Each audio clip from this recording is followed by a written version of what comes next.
O que será que define de verdade um jogador de futebol de elite? É a velocidade pura? É aquela resistência que parece não ter fim? E se a resposta estivesse o tempo todo escondida nos dados, só esperando a inteligência artificial para conseguir enxergar? Então vamos lá. Em quase todo esporte existe aquela troca clássica, né? Você não consegue ser o mais rápido de todos e ao mesmo tempo ter o maior fôlego do mundo. Mas será que essa regra vale para o esporte mais popular do planeta? Essa é a grande questão. Aquela sabedoria popular do esporte sempre disse que velocidade e resistência são como água e óleo, não se misturam. Para ganhar em uma, você tem que sacrificar a outra. Mas será que no futebol moderno a história é essa mesmo? Pensa, por exemplo, no ciclismo ou no remo. Lá, os atletas são super especialistas. Geralmente, quanto melhor o ciclista é num sprint curtinho, pior ele vai ser numa prova longa. E o contrário também vale. Só que o futebol rasga essa cartilha. Ele exige um atleta que é um híbrido, alguém que tem gás para correr mais de 10 quilômetros e, de repente, ter uma explosão para um pique que pode decidir o jogo. Então, como é que os cientistas foram investigar essa ideia? Eles bolaram um experimento bem direto ao ponto para ir a fundo nessa questão e entender o que de fato acontece com jogadores de alto nível. E a abordagem foi super minuciosa. Eles pegaram 31 jogadores jovens, da base de um clube profissional. Para medir a capacidade de sprint, um teste de 20 metros a toda velocidade. Para resistência, o padrão ouro, o teste de VO2 max, que basicamente mede a eficiência do corpo em usar oxigênio, ou seja, o motor do atleta. E o mais importante, eles coletaram os dados de GPS de cada jogador em todos os jogos por 2 temporadas inteiras.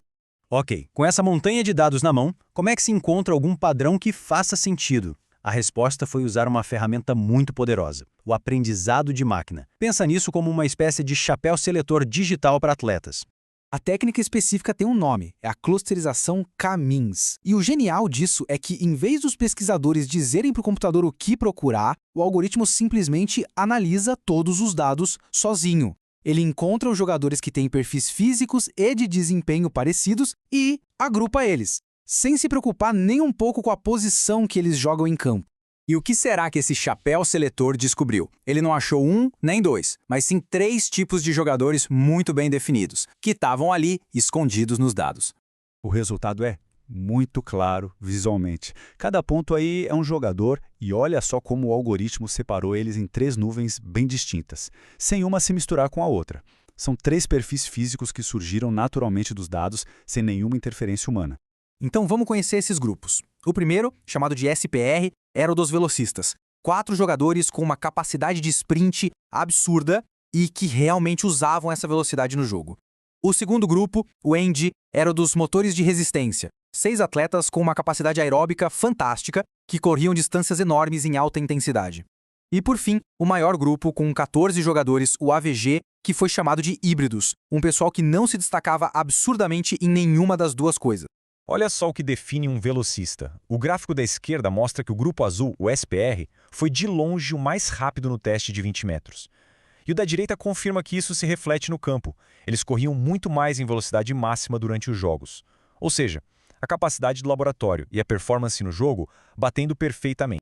Agora vamos para os motores de resistência, o grupo em rosa. À esquerda, o VO2 max deles, a medida de resistência é visivelmente maior. E à direita, a gente vê o resultado prático disso. Eles cobriam muito mais distância correndo em intensidade alta. De novo, a capacidade física prevendo exatamente o que acontece no campo. Então, peraí. A existência desses grupos tão especializados, velocistas de um lado e motores de resistência do outro, parece confirmar aquela ideia antiga, né? Que velocidade e resistência são opostos, certo? Bom, a principal revelação desse estudo vai numa direção completamente diferente. Com tudo isso na mesa, vamos voltar para a nossa pergunta original. No futebol de elite, essas duas qualidades físicas, uma realmente anula a outra? A resposta, por incrível que pareça, é não. E esse gráfico aqui é a prova. Ele cruza a velocidade de sprint de cada jogador com a sua resistência. Se fossem opostos, a gente veria um padrão claro, uma linha descendo do canto superior esquerdo para o inferior direito.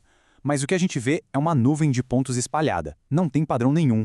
E a estatística confirma o que os nossos olhos estão vendo. Esse número, R², basicamente diz o quanto uma coisa consegue prever a outra.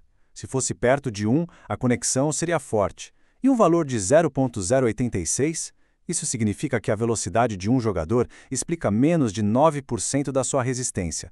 Ou seja, a conexão é quase zero. Traduzindo tudo isso em bom português, para um jogador de futebol de elite, saber o quão rápido ele é não diz absolutamente nada sobre o fôlego que ele tem. E saber o fôlego dele não diz nada sobre a sua velocidade. No futebol, dá sim para ser ótimo nos dois. Essa descoberta não é pequena, ela pode mudar muita coisa. Se velocidade e resistência não são inimigas, o que isso significa para o jeito de treinar, para a estratégia de jogo e para o desenvolvimento de novos craques? Mas atenção aqui, uma coisa é elas não serem opostas, outra é elas não serem importantes. E elas são muito importantes. O gráfico da esquerda mostra que mais velocidade no teste está ligada a mais picks no jogo, e o da direita mostra que um motor melhor, um VO10 Max mais alto, leva a mais corridas intensas. Ou seja, ter a capacidade física na base faz toda a diferença na hora do jogo. E é aqui que as aplicações práticas ficam fascinantes. Os técnicos podem usar esse tipo de análise para criar treinos personalizados para cada perfil de atleta. Podem escalar jogadores em funções que explorem ao máximo seus pontos fortes. Podem até prever o risco de lesão naqueles jogadores que correm muito, mas não têm um motor para aguentar. E talvez o mais legal de tudo, podem encontrar talentos escondidos. Jogadores com uma capacidade física de elite que ainda não sabem como usar isso em campo. Como os próprios pesquisadores concluíram, a ideia não é substituir a intuição do técnico, mas sim dar a ele uma ferramenta super poderosa para tomar decisões com mais base, com dados objetivos sobre o perfil de cada atleta. E isso tudo deixa a gente com uma pulga atrás da orelha, né?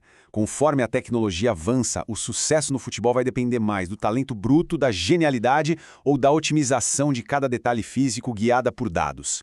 A resposta provavelmente não é escolher um ou outro, mas sim encontrar a combinação perfeita entre os dois.